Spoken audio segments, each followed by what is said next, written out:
I mean, first of all, it's great to visit here. This is, 25% of our capacity to fix airplanes in the Western Hemisphere. You're standing in the place that does it. And this is the kind of development that you need, not just to prevent migration, but to build a middle class in countries around the world, all driven by the private sector. It's one of the reasons why I wanted to come here, a very friendly investment climate.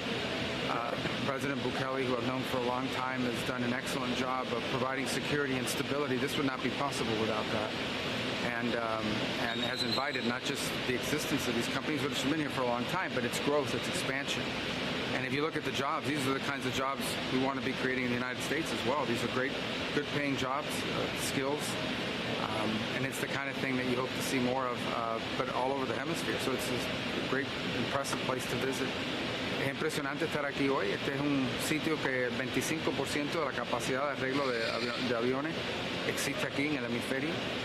Y si uno ve los trabajos que existen aquí, que son trabajos, que estos son el tipo de trabajo y el tipo de industria que crea una clase media en un país. Y por eso queríamos venir. Sobre todos los otros temas que trabajamos, el presidente Bukele y su gobierno ha creado un clima de seguridad y un clima de estabilidad que ha no solamente permitido, sino ha invitado a la inversión privada, que ha hecho posible no solamente que esta compañía sobreviva años donde era más difícil, pero ha expandido y tiene planes de seguir expandiendo. Y eso es el tipo de cosas que ayuda a crear estabilidad, no simplemente prevenir la inmigración masiva e ilegal que le hace daño a un país, sino también ayuda a un país a prosperar y mantener a sus jóvenes, ¿no? Como hemos visto aquí en el día de hoy. I'll take a couple of questions because we're off schedule already. But. Tell us about USAID, what's happening at USAID and how the affects your career. Well, look, I mean, my frustration with USAID goes back to my time in Congress. It's a completely unresponsive agency. It's supposed to respond to policy directives of the State Department, and it refuses to do so.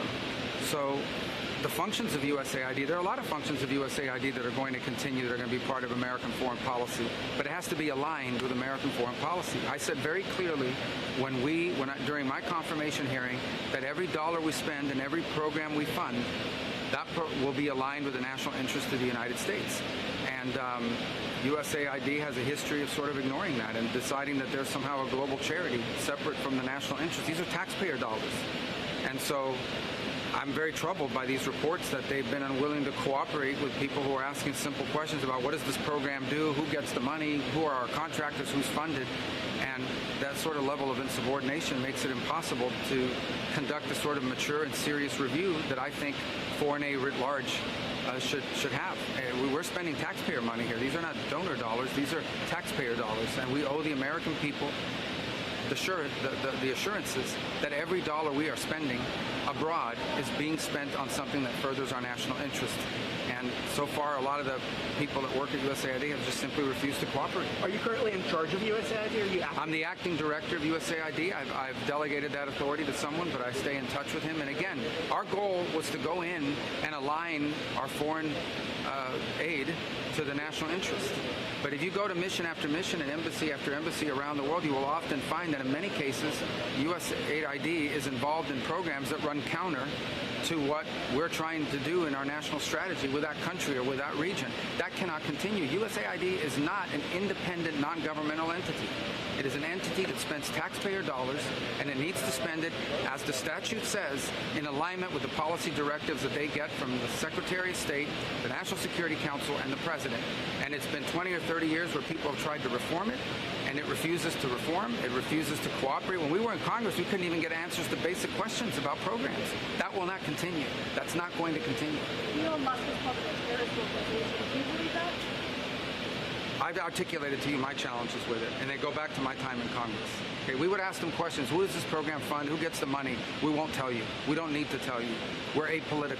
Well, American foreign policy isn't apolitical. American foreign policy is to further the interest of the United States.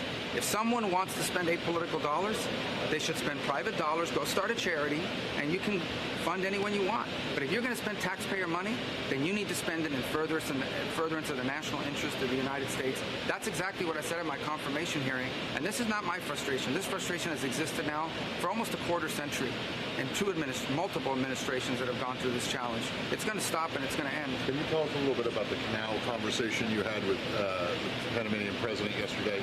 Well, we had a frank conversation. Right, What I expressed to President Molino, who, look, he's a friend of America. He is. He's a friend of America. Panama is a strong partner and ally of the United States. As the president has articulated, when we turned over the canal, we turned it over to Panama. We didn't turn it over to China.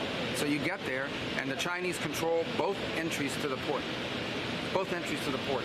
We have a treaty obligation to protect the canal if it comes under attack, but our Navy is paying fees to go through there. So I express frustration about those things, and again, I understand that it's a delicate issue in Panama. We don't want to have a hostile or negative relationship with Panama. I don't believe we do. But we had a frank and respectful conversation, and I hope it'll yield fruits and results in the days to come. But are you pleased, or at least encouraged, with his response about looking into this and especially? Well, he's made some announcements about the Belt and Road Initiative, which is good. I mean, they're the first country in the Western Latin America to end their relationship with Belt and Road. We do a lot of other things with Panama that go beyond just the canal. I mean, they've been a great partner on the slowing down the rate of migration on the Darien and coming across the Darien Gap and the like. So I think it was a good visit. Obviously, there's still more work to be done there, but I think it was a very good visit, and it was a worthwhile visit and a very respectful, and it was one that I think is going to achieve potentially really good things that assuage concerns we have. But time will tell. We'll see. But I felt good about it. What's your role on Mexico? The deal with Mexico to pause.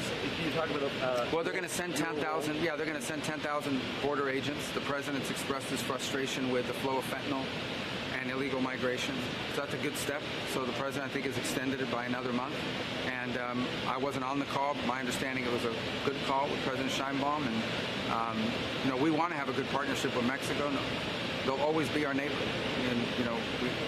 and so it's a country that we do a lot of things with, but we have legitimate concerns about not just the existing, but the rapidly growing presence of dangerous cartels, who in some cases operate as governments in parts of Mexico. It's a huge challenge to the sovereignty of the Mexican state. And so we seek to be good partners in that regard. I think deploying 10,000 National Guardsmen on the Mexican side from Mexican National Guardsmen is a very good sign. I'm not sure it resolves all the issues that were raised, because beyond that there's some trade imbalance issues the president wants to address. But obviously you saw the result of that. Will you travel to Mexico? Will I travel to Mexico? I'm sure I will, but we're not planning to as part of this trip. Obviously, things can change on any moment, but right now I've been in touch with their foreign minister. We have started a pretty good relationship, and I'm sure we'll be talking or seeing them very soon, but it won't be, as of this moment, there's no plans for this trip. And I know some of you that are traveling with us want to know the answer, but we don't have any plans at this moment. Secretary, a lot of the money that USAID spends that's criticized as being charitable, I think you used that word, or welfare for poor countries. Defenders of USAID and some members of Congress say that it's in America's national interest, that it promotes stability or buys America goodwill overseas. So, I mean, what's your reaction to that? Do you think USAID does a lot of that work, but you have issues with some of the specific spending? Yeah, well, my issue, as I said, is yeah, there are things that we do through USAID that we should continue to do, and we will continue to do.